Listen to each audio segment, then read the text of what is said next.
Buenas tardes a todos.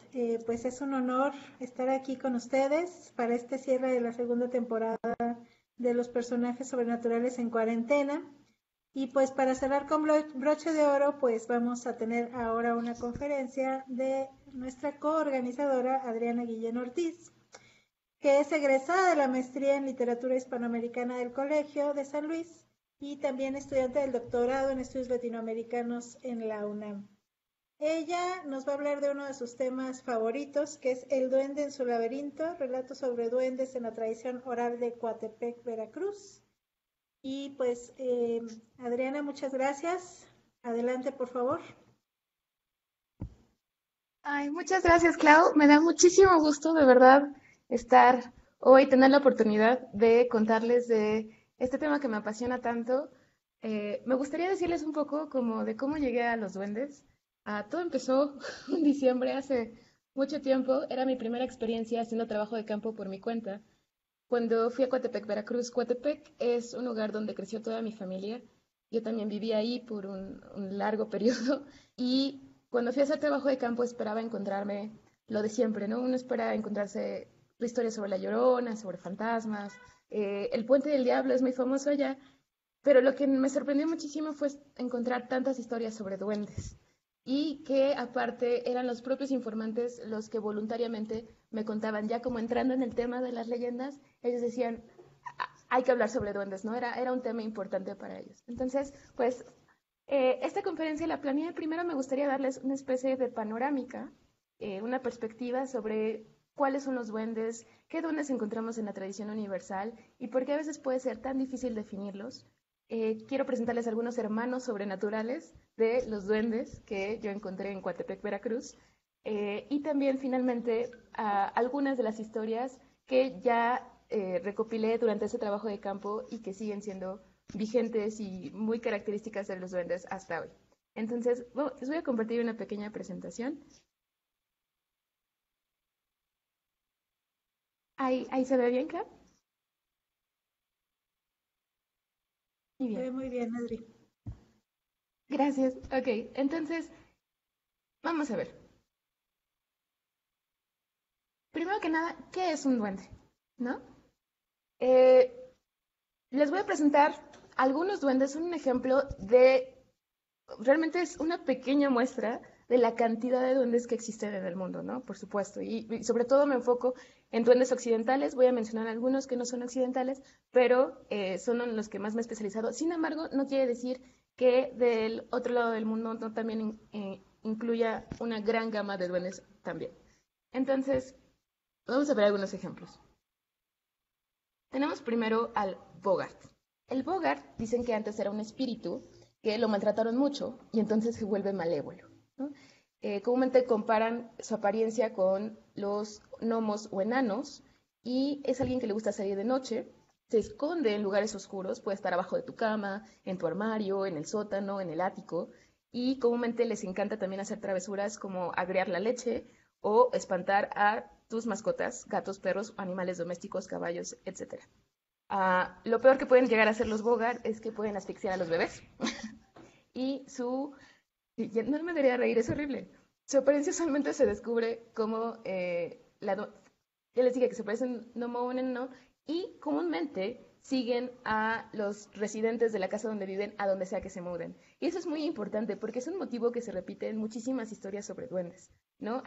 También hay una historia en Veracruz que recoge Stanley Roth en su recopilación de leyendas y cuentos de Veracruz, donde es una familia que ya está tan harta del duende que lo molestan y lo molestan y lo molestan, que ya se quieren mudar y entonces sacan todas sus cosas y de pronto la mamá dice, ay, no, espérenme, se me olvidó la escoba. Y ahí ven el duende corriendo, ¿no? Bien bonito. No, no se preocupen, aquí traigo la escoba. ¿No? Entonces el duende lo sigue a donde quiera que vayan. Esa es una característica muy importante.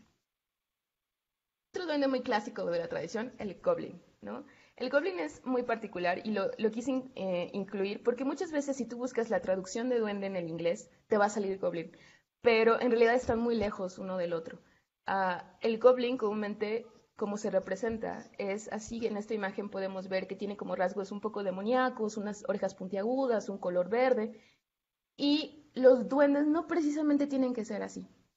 Ahora, otra cosa con el goblin es que también se ha prestado a lo largo de la tradición y en muchas leyendas se confunden también con otros duendes, ¿no? El hobgoblin, el kobold, etcétera, ¿no? Y comúnmente también son, estos clases de duendes son muy malévolos, ¿no? Y también les gusta hacerte travesuras y también pertenecen como a ese mundo de las hadas y los demonios en algunas historias.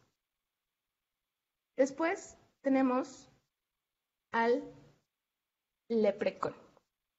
El Leprechaun seguramente ustedes lo conocen. Hay una película muy famosa de terror que es malísima, de tan mala que es buenísima. Y los leprecones, por supuesto, sabemos que son estos pequeños hombres con barba, pelirrojos, que se visten con esta indumentaria verde. Y en realidad ellos se aparecen, dicen que se aparecen cerca de sitios celtas y siempre están cuidando, bueno, ahora ya los sabemos que cuidan como esta ollita de oro al final del arco iris, pero en realidad lo que ellos cuidaban son vasijas llenas de monedas que a veces quedaban enterrados durante periodos de guerra. Entonces, eso es lo que hacen los leprecon. Seguimos. Uno no tan occidental, Basimba, un duende de Madagascar, que aquí también hay una polémica en cuanto a estos duendes en particulares, porque tenemos la historia real y la historia sobrenatural. La historia real, se supone, es que los Basimba eran los primeros habitantes de Madagascar, que tenían una estatura pequeña y entonces los antropólogos decían que eran pigmeos, pero digamos, eso está por comprobarse. Vámonos por la historia más divertida, que es la sobrenatural. La historia sobrenatural en realidad dice que estos son como una especie de duendes malévolos. Tienen una cara alargada, como pueden ver en la imagen, y comúnmente tienen unos labios muy gruesos que esconden unos colmillos, ¿no? Entonces, hay que estarse cuidando de los Basimba. Es importante nunca llevar ajo o pan a un lugar donde hayan enterrado un Basimba. Y dicen que para una manera de alejarlos es con sal. El capa. El capa es uno de mis favoritos. Y ahora me van a decir ustedes, eso no tiene nada de duende. Más o menos. En realidad tiene una figura antropomórfica, pero está todo lleno de escamas, es verde, se parece un poco a la tortuga de que tiene como un caparazón y tiene una especie de abolladura en la cabeza donde tiene agua.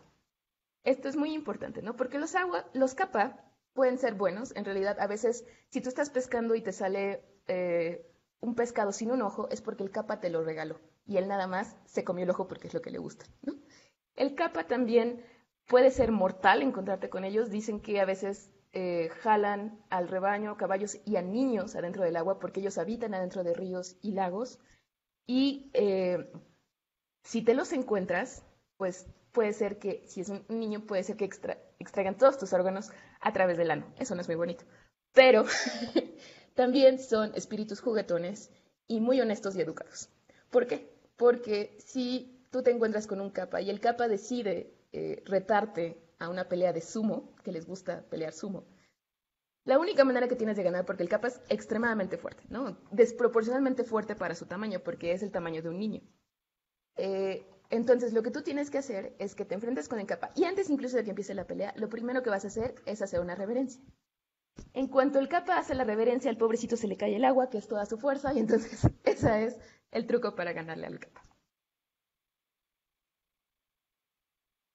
Vamos con los elfos. Ahora, los elfos, por supuesto que todo el mundo los conoce, son particularmente populares en la cultura pop de hoy en día. En la primera imagen podemos ver a un elfo, como a veces suelen vender figuras de elfos que tú puedes guardar en tu casa, que de hecho le tienes que dar ofrendas y tratar muy bien, porque si no es elfo te puede hacer muchas maldades. Los elfos vienen de la literatura germánica y nórdica y comúnmente son seres que habitan en los bosques, que se parecían a los seres humanos de una belleza, de una gran belleza, y entonces más o menos esos son los que representó Tolkien en El Señor de los Anillos. Y tenemos también en la cultura pop los elfos domésticos de Harry Potter, que aquí está representado Dobby, que en realidad Dobby es un duende, bueno, es un elfo, pero que él mismo concentra varias características de duendes, ¿no? Él sirve a los humanos, aunque no voluntariamente, y tiene, si ven, una especie de rostro como goblincesco, pero es curioso que Rowling decidió llamarlo elfo doméstico, probablemente porque los elfos tienen un gran arraigo en la cultura anglosajona. Y por supuesto tengo que hablar de los enanos si hablé de los elfos. Los enanos también vienen de la cultura nórdica y germánica, Pero es muy curioso porque no, digamos, en las primeras edas, en las sagas, no se habla de enanos como si fueran de estatura pequeña, en realidad tienen la estatura de un ser humano, pero a lo largo del tiempo es que se han ido transformando. ¿Por qué? Porque en las propias historias se cuenta cómo los enanos eran capaces de cambiar de forma, ¿no? Por ejemplo, vamos a pensar en la literatura nórdica, Loki también está con una giganta de nombre Angerboda, perdón si lo pronuncio mal, y la forma en que hace esto es que cambian de tamaño. Entonces los enanos tienen distintas relaciones con los humanos, pero precisamente porque pueden cambiar de forma. Y es hasta más adelante, alrededor del siglo XIII, donde en la saga se empieza a decir que son de estatura pequeña, casi como con un tono cómico.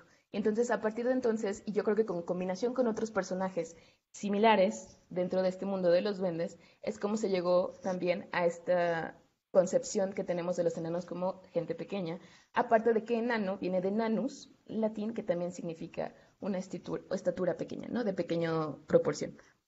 Entonces, esto es importante también porque los enanos es lo que nos pone un poco de ruido en decir, porque uno puede clasificar a todos los duendes y todos los que hemos hablado precisamente porque son de estatura pequeña. Pero los enanos y también estos elfos del Señor de los Anillos son los que de alguna manera a veces nos mueven las categorías. Entonces vamos a ver qué características podemos resumir de estos duendes en general, ¿no? ¿Por qué podemos categorizarlo dentro de una misma familia? En general, tienen una estatura diminuta. Por eso, Claude Lecoulteux, en su libro Enanos y Elfos en la Edad Media, los caracteriza como la pequeña mitología. Esto es un concepto que a mí me gusta mucho, creo que abarca bastante, pero no es la única manera de catalogarlos. También Javier Ayala habla del mundo férico, entonces él ubica a todos estos personajes dentro del mundo férico, del mundo de las hadas, pero entendiendo a Hada no como nos la vende Disney, por supuesto. Hada viene de fate, que eran las tres moiras que controlaban el destino de los hombres según la mitología griega y que después es adoptada por los romanos. Esta creencia abarcó todo el imperio romano, se asoció a los espíritus locales y por supuesto el nombre evolucionó con cada lengua, ¿no? Tenemos en español hada, que vino de fata, porque recordemos ese deslizamiento en la historia de la lengua, que la F se volvió un H, ¿no? Como folio, antes era foja, ahora es hoja. En inglés tenemos fairy, en alemán fe y en francés fe. Después, una figura antropomórfica, la mayoría. Como pueden ver, es discutible, pueden tener rasgos demoníacos, pueden tener orejas puntiagudas o otros, pero comúnmente siempre se les describe incluso como niños pequeños o hombres muy pequeños, que tienen perfectas proporciones de hombre, pero en chiquito. Tienen un carácter travieso o bromista, en su mayoría, digamos, un gran porcentaje, pero eso no quiere decir que uno se puede confiar con los duendes, porque también encontrarse con ellos puede ser bastante mortal. Su hábitat es doméstico o rural, en la mayoría. Pero a ver, cuando hablamos de espacio rural, también podemos hablar de bosques, podemos hablar de el cerro, adentro de una cueva, habitan en ríos, en lagos, entonces hay duendes por todos lados. Los duendes en particular en los que yo me enfoco en el estudio comúnmente son rurales, pero en Coatepec también encontré un par de historias que hablaba de duendes adentro de casas. Y sus víctimas preferidas son los niños, no por eso las únicas. Comúnmente los duendes que pierden sí les gusta llevarse a los niños, pero también como vimos hace algunas semanas con la conferencia de David Molina, que nos habló del sombrerón, el sombrerón que está en Guatemala y que también lo encontramos en Chiapas y en algunas partes del sur de México, justo tiene preferencia por las jovencitas. Y una vez que se obsesionan con una, pues no la dejan en paz, no la dejan dormir, no la dejan comer. Y así como el sombrerón, varios ejemplos, ¿eh? Entonces, pues también todos estamos en peligro ante los duendes. Su etimología. Quiero hablar de la etimología precisamente porque ya después de toda esta revisión que vimos se van a dar cuenta cómo hay ciertas cosas que sí se encajan con la característica de duendes, pero también una etimología de Claude Lecoulteux que me parece interesante. En principio, para español, duende es una palabra procedente de la raíz indogermánica demt, la cual designaba lo relacionado con la casa u hogar, de donde precede la domus latina y nuestro actual domicilio. De esta manera se les entiende como seres domésticos hechos a la vida hogareña a partir del latín domitum, que significa domar o someter. En tanto seres que realizan tareas caseras y se le denominó así por causa de las características que tienen dentro del imaginario férico de la Edad Media. Férico como entendido como lo acabamos de ver. infestando y apoderándose de las viviendas, pero también como guardianes fieles y serviciales de las mismas, en donde a veces se volvían sirvientes agradecidos que cuidaban y limpiaban la casa y el establo a cambio de un poco de leche o de crema. Esto es por Javier Ayala. Entonces, comúnmente, digamos, la etimología de duende siempre nos lleva al dueño del hogar, a la casa. Hay otra etimología de Claude Lecoultre, del mundo germánico, que me parece muy interesante, que es serf, para toda la pequeña mitología, perdón mi pronunciación, cuya raíz indoeuropea remite a droit, engañar, o doar, doblar, a lo cual agrega que el sentido de engañar puede haber salido de doblar, estar doblado, una metáfora indoeuropea que identifica rectitud con verdad y doblez con mentira. Entonces, aquí también es otra etimología que coloca toda esta pequeña mitología entre los seres que son astutos, que te pueden engañar, que pueden manipular, ¿de acuerdo? Doblar, manipular, digamos, tu entorno, su realidad. Y como vamos a ver con los duendes coatepecanos, su encanto puede llegar a grandes proporciones. Ahora, algunos hermanitos sobrenaturales de los duendes veracruzanos, ¿ok? Primero tenemos al Lutin. El Lutin, por supuesto, es de origen francés. Y también lo encontramos por todas partes, en los bosques, en las aguas, las grutas, los campos. Y es fácilmente reconocible por su carácter travieso y bromista. Y por su facultad de cambiar de forma a voluntad.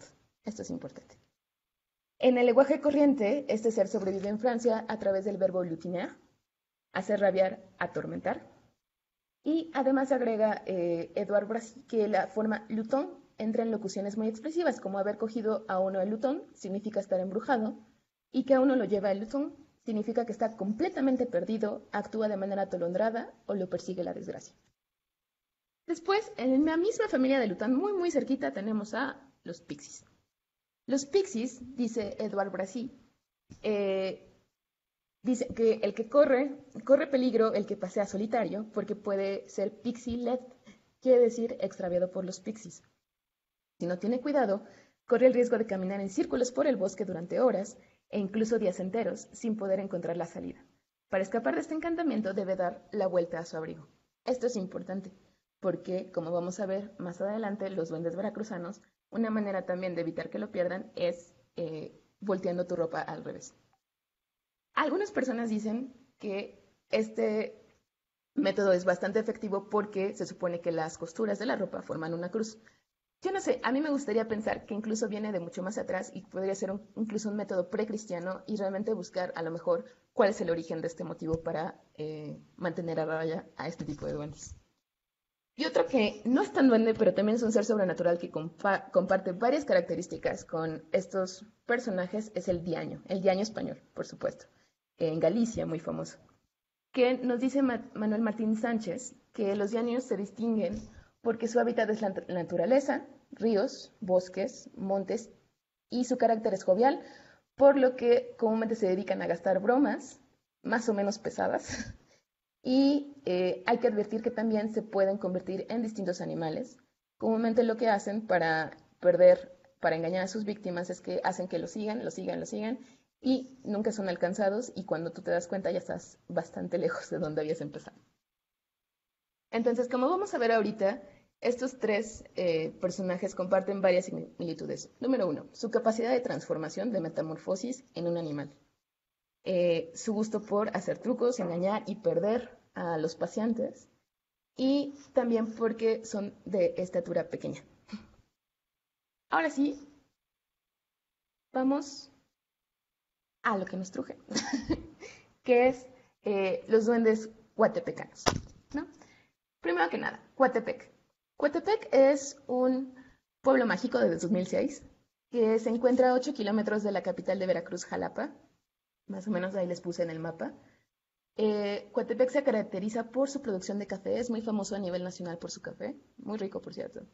Y también tiene fincas de producción de naranja y de azúcar. Entonces, sí hay varios espacios rurales todavía en el pueblo, no, por supuesto no en el centro, sí en la periferia, y como vamos a ver en uno de los relatos, es importante siempre la periferia porque este suele ser un espacio de lo sobrenatural. Pero antes de pasar a los duendes coatepecanos en específico, tengo que hablar de su primo, el chaneque. es obligatorio, porque el chaneque también es uno de los duendes de Veracruz, así veracruzano jarocho, que hasta toca la bamba. Stanley Roth tiene una historia muy bonita en su recopilación, donde una familia es atormentada por chaneques porque todas las noches se la pasan tocando la bamba.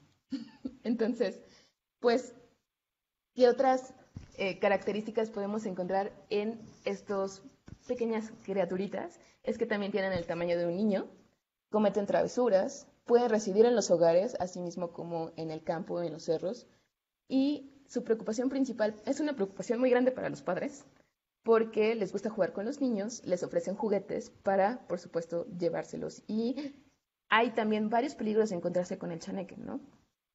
Por ejemplo, Ana Pérez Castro Bella, en el libro Los habitantes del encanto, hace referencia a un estudio donde los autores estudian específicamente San Andrés Tuxtla, los Tuxtlas de Veracruz, y allá se dice que los chaneques son seres acuáticos, que viven en torrentes, en manantiales, en charcos, y son gente que sobrevivió a la erupción del Cerro de San Martín, que está por allá, y que quedaron enterrados. Hay un informante de San Andrés que incluso identificó las figuras arqueológicas de esta región con chaneques, como la que vemos aquí. Y para la población estudiada, estos seres son responsables de varias enfermedades, sobre todo de la pérdida del alma, causantes del aire de chaneque, tanto como del espanto de chaneque. Ahora, para curarte del espanto del chaneque o del aire de chaneque, a fuerza tienes que ir con una curandera que te va a dar, hay distintos remedios. Y esto también es muy importante porque los chaneques también se relacionan con los dueños de los cerros.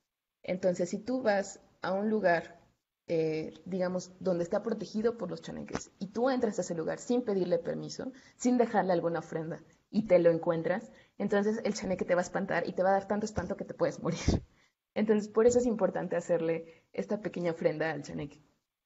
También Norma Muñoz Ledo, en su libro Supernaturalia, es un libro, es una locura, por favor, se los recomiendo mucho, que ella dice que su tono de piel puede variar entre el blanco, moreno o negro, y también nuevamente repite su predilección por los niños, ¿no? También se les encuentra justo en las fincas, en los sembradíos de azúcar. Esto es importante, ¿no? También porque Coatepec también tiene muchos sembradíos de azúcar. Y en su obra de 1971, de la que yo les cuento, de Stanley Roth, también se dice que en Jamapa, en Veracruz, Elodía Rojas relata que también se cambiaban la ropa al revés para evitar ser perdido por los chaneques. Entonces, todo esto es muy particular. Y se los digo porque son unos duendes importantes de Veracruz. Habitan en distintos lados del estado, tanto en el Istmo, en la Huasteca, en la región central. Y sin embargo, me parece muy curioso que ninguno de mis informantes durante el trabajo de campo los llama chaneques. En Coatepec los llaman duendes, pero comparten casi todas las características, ¿no? También son niños pequeños, pierden a la gente, se encuentran en los espacios rurales, entonces, digamos, ciertamente son hermanos sobrenaturales, pero quiero recalcar que en Coatepec se llaman duendes.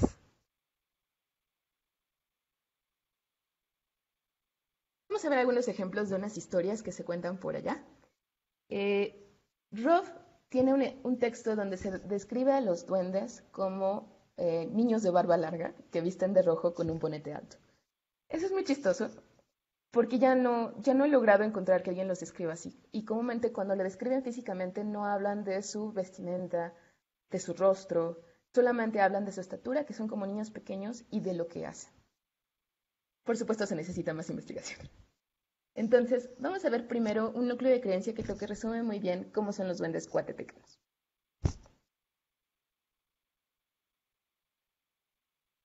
Esto me lo contó un informante durante el trabajo de campo, Gita, me acuerdo.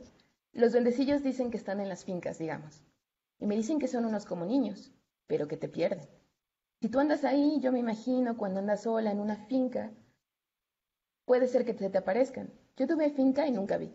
Pero dicen que te pierden y te llevan caminando lejos, lejos, lejos.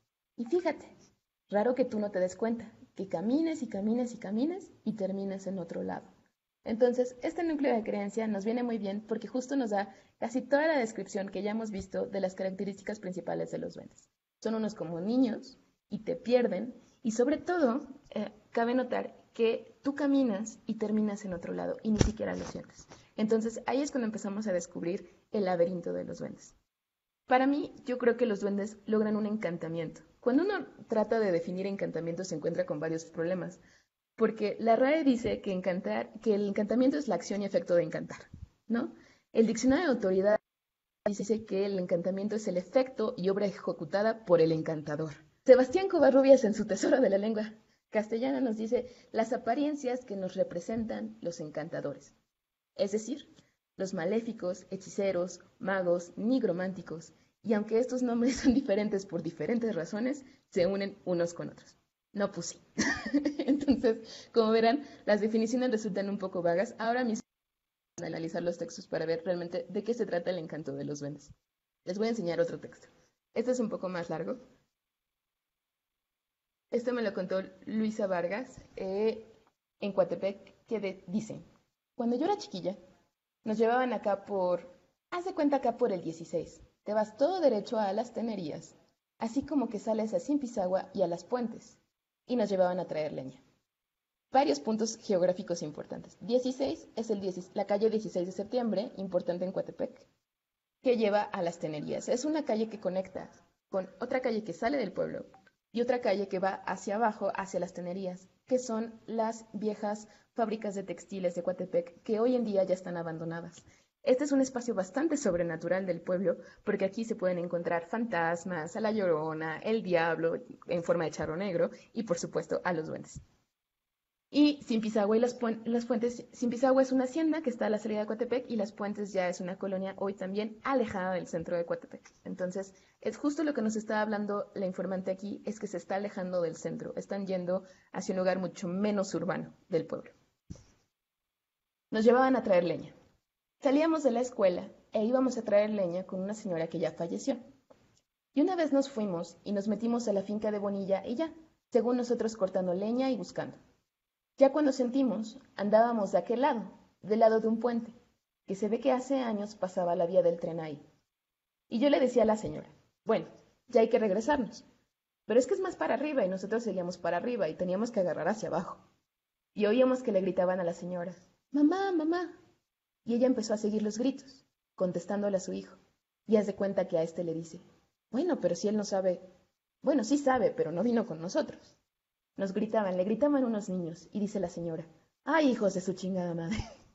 Les dice, pinches duendes, ¿quién sabe qué? Y le digo, pues ya vámonos, que es más para arriba. Y le dice, no, estamos mal, es para abajo. Y le digo, no, doña, es para arriba. Y dice, no. Ya, entre que sí y que no, llegamos al puente ese, pero es un voladero. Y ahí pasaba la finca esa. Y ya después, pues nos bajamos. Pero seguido nos perdían los duendes a nosotros ahí. Seguido que íbamos y nos perdían los duendes ahí. Entonces, esta historia es muy rica por muchas, muchas razones, ¿no? Aparte de que está muy bien contada, es un informante que me la contó con mucho gusto.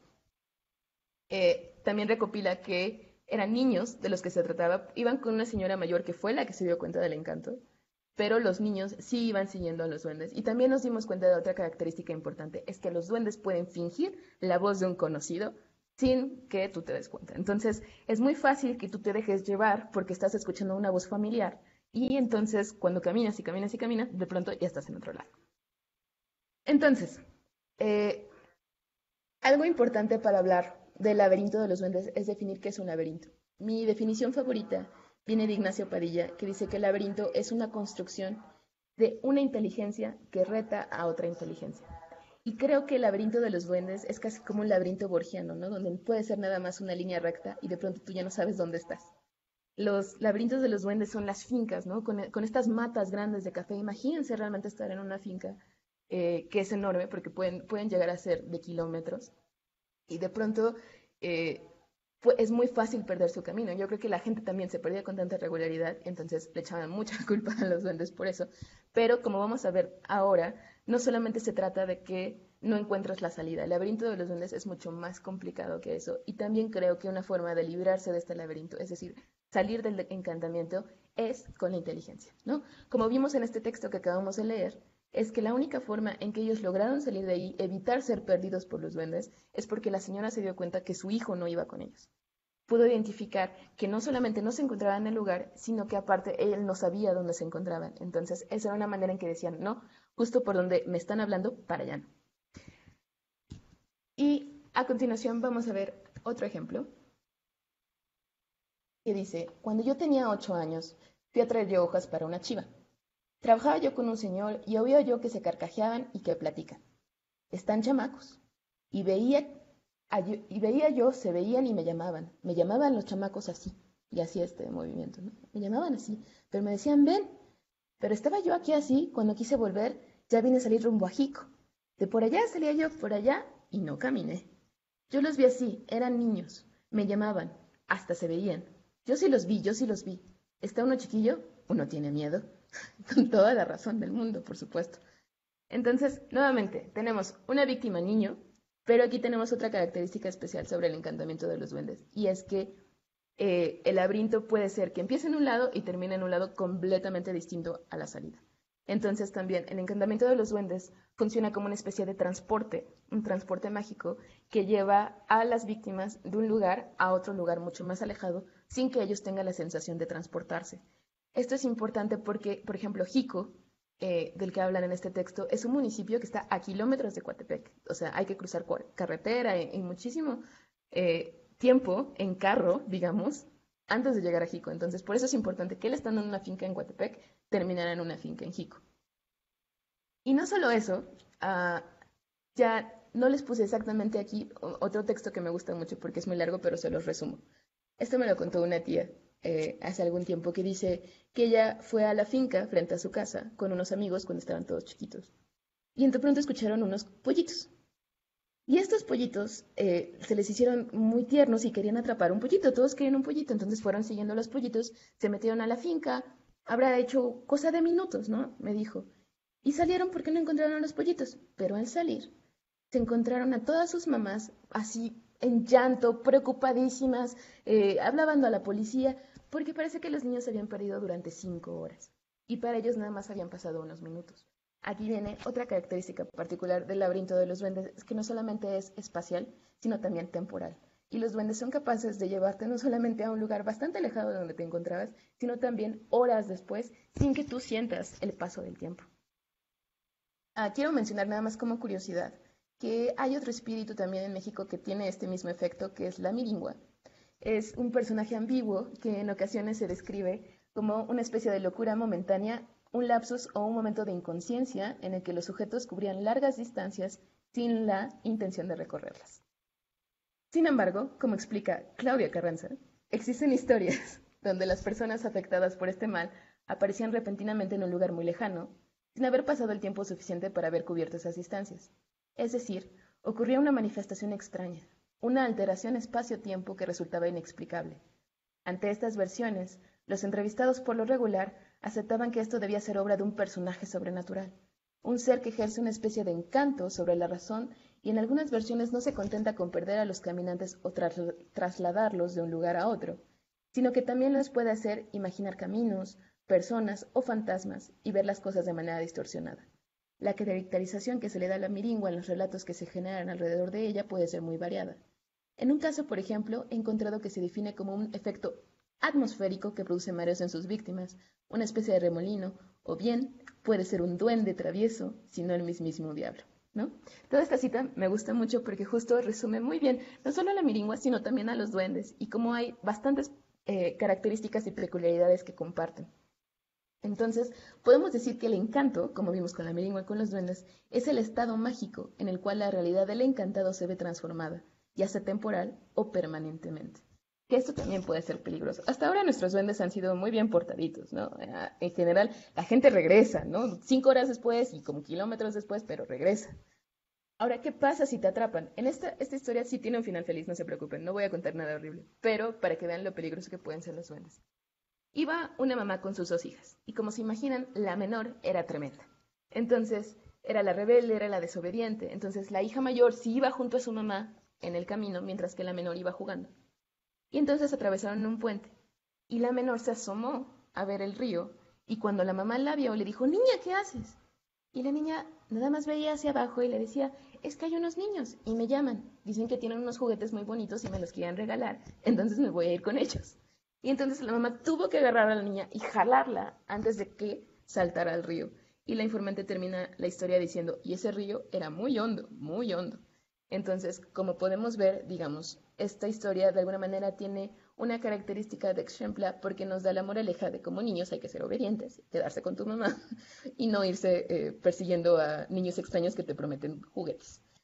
De hecho, esto es muy curioso. Hace algunos días también mi amiga Gaby me pasó una historia de Tabasco Villahermosa, donde también se decía que a los niños no podían ir a jugar al bosque porque podían perderlo los duendes. Y entonces, muchas de esas historias podemos ver que también funcionan como una especie de ejemplo o modelo para que los niños se queden jugando cerca de su casa y no anden por los espacios rurales donde les puede pasar algo, ¿no?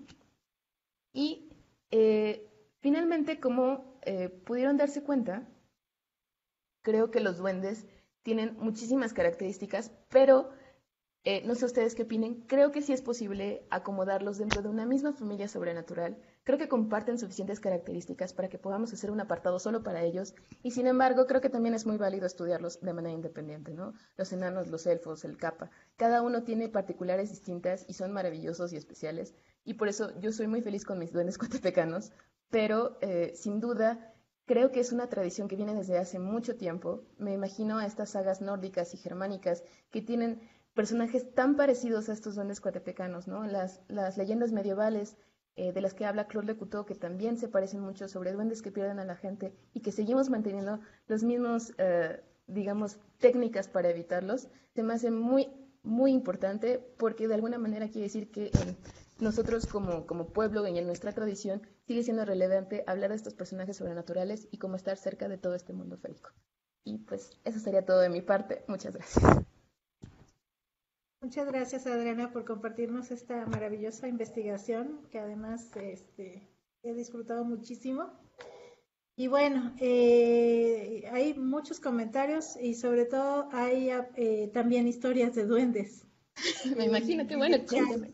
Muchas gracias a todos por sus comentarios, pero esta vez voy a ser egoísta y voy a preguntarte yo algo. ¿Estamos hablando de lugares mágicos, Adri, o estamos hablando de personajes mágicos? Es decir, ¿cuál es la diferencia ahí en ese caso? En el caso de tus espacios que dijiste, ¿no? Yo creo que los duendes vuelven un espacio mágico. Es su presencia ahí y el encantamiento que ellos producen, el laberinto que construyen, lo que logra que el espacio sea mágico. Eso no quiere decir que no exista espacios de por sí mágicos. Me imagino, por ejemplo, el cerro, ¿no? El monte del cerro, el monte sagrado, es de por sí un espacio mágico, donde se aparecen, aquí en el monte sagrado es donde las brujas hacen, digamos, muchos de sus rituales, donde se aparecen las bolas de fuego, donde puede haber espíritus de todo tipo y, por supuesto, duendes chaneques, incluso también custodiando este monte del cerro. Entonces, claro que puede haber un espacio mágico de por sí, pero creo que justo las fincas de Coatepec son encantadas por los duendes. Y mira, bueno, esta pregunta sí te la voy a hacer. América Malbrán Porto dice, en la región de Central los duendes pierden a los borrachos y los llevan a los sótanos que abundan en toda la zona, al igual que en Cozongolica. Eso está muy interesante. En este caso también tú tienes duendes que pierdan a los borrachos o es solo con los niños. Justamente es a los niños y a los cortadores de café.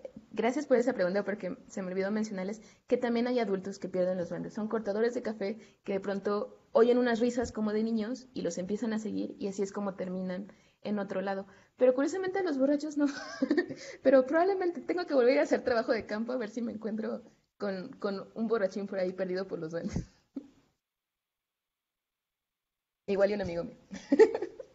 Por aquí Pilar Ortiz te pregunta respecto al Cerro de las Culebras de Coatepec y de los Fuegos Fatuos. Ah, claro, los fuegos fatuos. Aprovechando.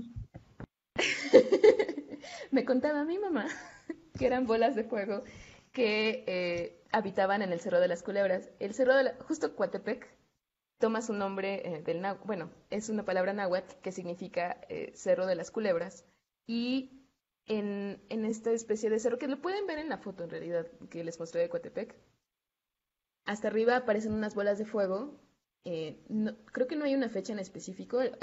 Encontré en el Diccionario Mítico Mágico de Veracruz que comúnmente es el Día de San Juan, pero también estas bolas de fuego se relacionan con las brujas más que con los duendes, pero hay de todo. Las bolas de fuego también son un personaje bien bonito porque he encontrado historias que dicen que la Llorona es una bola de fuego, que los duendes son una bola de fuego, que las brujas son una bola de fuego, entonces, o probablemente es la capacidad de todos estos personajes de transformarse en esto, ¿no? Entonces, es interesante. Muchas gracias por la pregunta. Eh, Rubén Matú nos dice, hace unos años estaba en un pueblo en la ruta de Chenes en Campeche, más específico Pacchen. La novedad del pueblo era que un niño estuvo a punto de perderse en el monte durante el día siguiendo a unos aluches. La gente cuenta que mayormente los que se pierden regresan años después como un poderoso chamán. ¿Tienen Oh. alguna lectura relacionada con eso? Eso está buenísimo. Pues de hecho los aluches también son muy característicos del sur de México. Se encuentran sobre todo en Yucatán.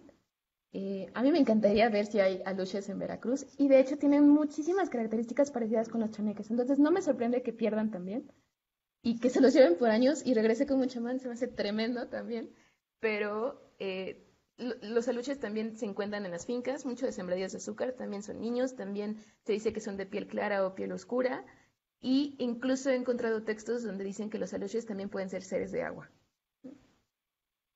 Entonces, Eso mucho que ver de a los mí me aluches. sonó interesantísimo, precisamente porque además iba muy bien con tu capa, ¿no? El personaje este. Exacto, exacto, es otro Idéntico. capa. Ujú. Carmen McQueen comenta, ¿consideras que sería la limitación de pensar, cuál consideras que sería la limitación de pensar los duendes como propios de una clasificación? ¿Cuál sería la limitación de que, digamos, poner a todos en un mismo costal?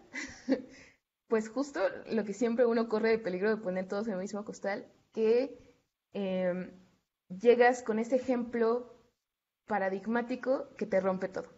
Entonces, puede ser que yo les diga, ¿no? Que todos los duendes son chiquitos, que hacen travesuras, que viven en las fincas, pero sin embargo, siempre va a llegar el duende que no es para nada juguetón, nada más es malévolo, o que no vive en ninguno de los espacios que hemos mencionado, sino que vive arriba de los árboles. Que de hecho sí hay un texto de duendes que viven arriba de los árboles.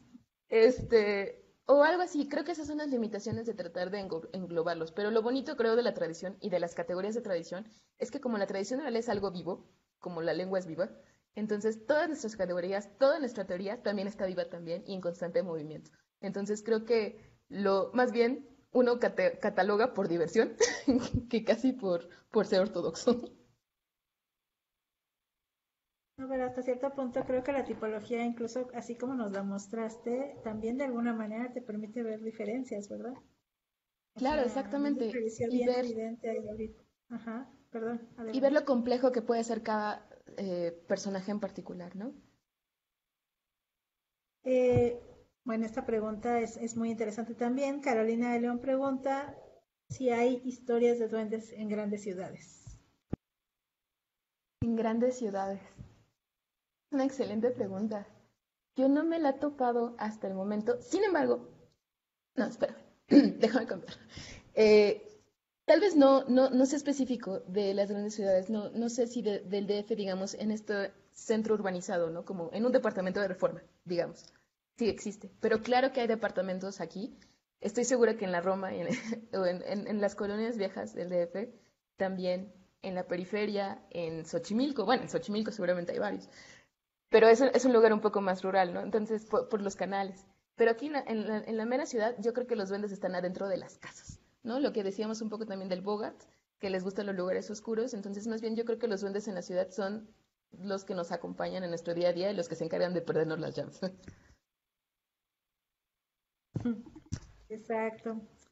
Nayeli López Romero, ¿y qué puedes decir de los duendes que son heredados por los primogénitos? ¿Tienen un nombre en especial y cuáles son sus características? Lo digo porque mi hermana llegó a jugar con unos. Ella aventaba la pelota, nunca fue hacia la pared y venía de vuelta. Esto fue percibido por mi mamá, así como también una ocasión en la que se quedó a dormir con ella y los juguetes se empezaron a mover.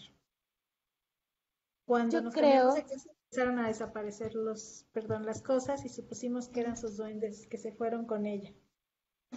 muy clásico de duendes. Eh, yo creo que en ese caso, más bien fue un duende que se le pegó a ella en específico. No sé si por ser la primogénita, que es un detalle interesante, habría que ver si existen mucho más textos que hablen de hijas primogénitas, pero recordemos también que el sombrerón, y no solamente el sombrerón, hay impresos populares, como Claudia no me dejará mentir, de duendes que se aficionan a una señorita, se enamoran profundamente de ella y muchas veces son correspondidos.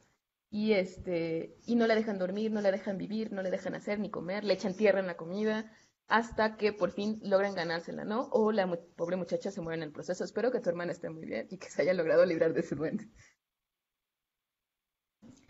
Oye, por ejemplo, ¿qué tipo de duende sería el Jergas? El jergas, uf. Bueno, depende si lo quieres ver como duende, ¿no? A mí me gusta mucho verlo como un espíritu, como un personaje ahí bonachón. Me gustaría escuchar más textos. En la tradición de San Luis lo ven como un personaje pequeño, ¿sí? Entonces yo creo que sí, podría ser un duende. Y también otra cosa, otra característica, que no lo mencioné en los duendes que vimos hoy, pero también puede ser que los chaneques y los kobold y muchos de este tipo de duendes lo comparten, es que son invisibles. Y solo se hacen visibles en el momento que tú quieres que los veas. Y he visto textos del jergas que justamente es así, ¿no? Que el jergas nada más se te aparece a personas muy particulares en momentos muy particulares. Grace Mazambera pregunta, ¿los duendes son demonios o seres elementales? Depende de qué autor estés siguiendo. Eh, si ves a un autor desde el punto de vista cristiano, hay muchísimas. De hecho, Javier Ayala también en El Diablo en la Nueva España dedica todo un apartado a hablar de la relación de los duendes y el diablo y cómo cuando entró el cristianismo muchos de estos seres féricos de los que hablábamos, ¿no? Como duendes, gnomos, ninfas, sátiros, todos fueron demonizados, ¿no? Entonces, de pronto de pasar de ser espíritus, dioses del bosque, se convirtieron en demonios. Y entonces, también, como muchas leyendas de duendes y muchas leyendas del diablo comparten características en que el diablo también hace travesuras, pues entonces también se les dice que estos duendes andan haciendo demonios. Y como seres elementales, pues también creo que puede ser, ¿no? Porque depende de dónde tomemos la categoría de ser elemental, pero también como son, digamos, seres de partes de los bosques, del agua, naturales, entonces puede ser que sí seres elementales. Me gustaría más esa definición, ahora que lo mencionas. Eh, por ejemplo, bueno, tú mencionaste voltearse el suéter hacia atrás. ¿Existen otras maneras de librarse de los duendes? ¿O enanos Ah, u otras? ¿Sabes cómo estas? depende, ¿no? Por ejemplo, como veíamos con los Basimba, ellos le temen a la sal, el capa que tiene que tirar el agua, depende del duende que te encuentres, ¿no? El chaneque, por ejemplo, hay que dejarle un copal con incienso y alguna ofrenda de pan, entonces esa es una manera de evitar que el chaneque te dé el espanto de chaneque. Y el sombrerón, bueno, con el sombrerón es difícil, como también nos platicó David Molina, ¿no? De esa historia muy bonita, donde a veces hay una iglesia en particular en Guatemala donde llevaban a las chicas para salvarlas del sombrerón. Pero bueno, aprovecho también para contar una historia que me gusta muchísimo del sombrerón, donde habla de cómo se llevaron a una chica a una iglesia a esconder para alejarla del sombrerón, pero ella estaba muy enamorada del sombrerón también y el sombrerón de ella. Y entonces ella se muere de amor, de puro extrañarlo, de deja de comer, deja de dormir y se muere. El sombrerón va al funeral y entonces empieza a llorar y a llorar y a llorar y a llorar y toda la familia llora, todo el pueblo llora con el sombrerón de tan triste que su llanto, y el informante que cuenta Celso Lara termina la historia diciendo, mira cómo es este cruel mundo, que hasta los espantos. Entonces se me hace genial.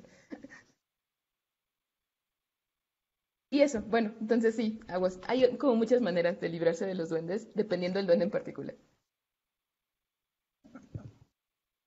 Em, Dice Siri Ojeda, ¿cómo te puedes librar de un duende? Ya preguntamos. ¿Consideras la convivencia con ellas como algo bueno o como algo malo?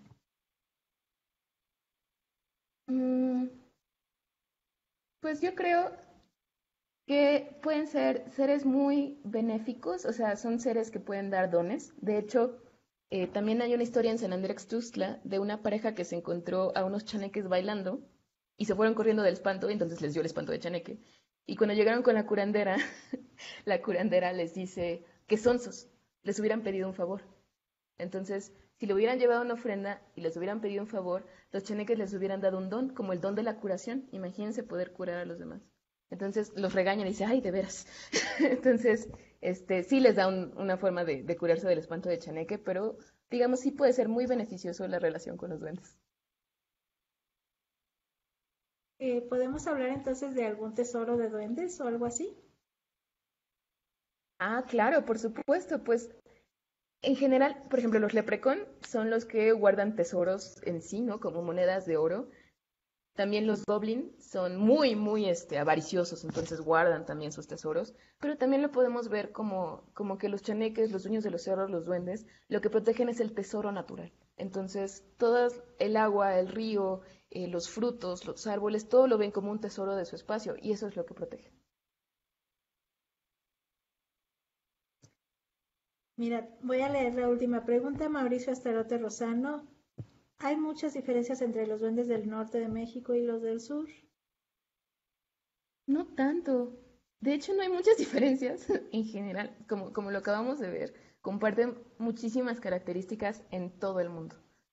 Eh, la verdad es que duendes del norte no me he topado tanto, obviamente porque creo que necesito hacer más trabajo de campo de ese lado de la República. He hecho y conozco mucho más el corpus del sur, pero también me han contado de duendes en el norte, en Sonora, que también te pierden. Entonces, seguramente sí comparten muchas más características de lo que pensamos. Pues hay más comentarios, hay más historias. Alguien por ahí nos comenta que un duende le maltrataba las plantas del departamento, Carolina Oh. León, le arrancaba sus plantas. Ah. Entonces, bueno, hay muchísimas cosas más que te voy a pedir, Adriana, que por favor contestes en el chat y pues agradecerte. Yo creo que no había mejor manera de acabar este ciclo que hablando de duendes y además, evidentemente, pues con alguien que lo disfruta tanto como tú y que además lo ha estudiado a tanta profundidad. Muchísimas gracias, muchas felicidades y bueno, pues gracias a todos por estar con nosotros. ¿Les das tú la novedad? Muchas. Ya Yo les estamos. doy. Ya estamos, Ujú. muy bien. Pues miren, hoy terminamos nuestra segunda temporada, pero se viene la tercera ya el 22 de octubre, es decir, nos tomamos una semana de descanso y comenzamos otra vez. Tenemos una temporada buenísima, de verdad preparada con mucho cariño para todos ustedes. Les agradecemos mucho también a todos nuestros conferencistas estrellas de estas pasadas temporadas y los que se vienen, uff, también. ¿Tú quieres dar otro spoiler? Claro. No, mejor nos esperamos un poco y ya Mejor. les mandamos el programa. No nos dejen en este espacio sobrenatural, en este encierro sobrenatural. Exactamente. Muchas Ojalá nos... gracias a Violeta García por esas dos ilustraciones preciosas que nos hizo. Sí, muy importante. Ya casi se me olvidaba. La ilustración del cartel del de hoy lo hizo Violeta García, igual que el del sombrerón. Se nos está haciendo un especialista en duendes y pues precioso, ¿verdad? Le agradecemos mucho también. Y por supuesto, gracias a Mai, a Osvaldo y a Carlos Núñez por todo su apoyo tras bambalinas, haciendo los carteles y permitiendo que esto llegue a sus hogares cada semana. Y cerramos. Muchísimas gracias por todo. Y bueno, pues la normalidad de la cuarentena, o bueno, la normalidad sobrenatural sigue. Sigue. Muchas gracias a todos. Hasta luego. Hasta luego.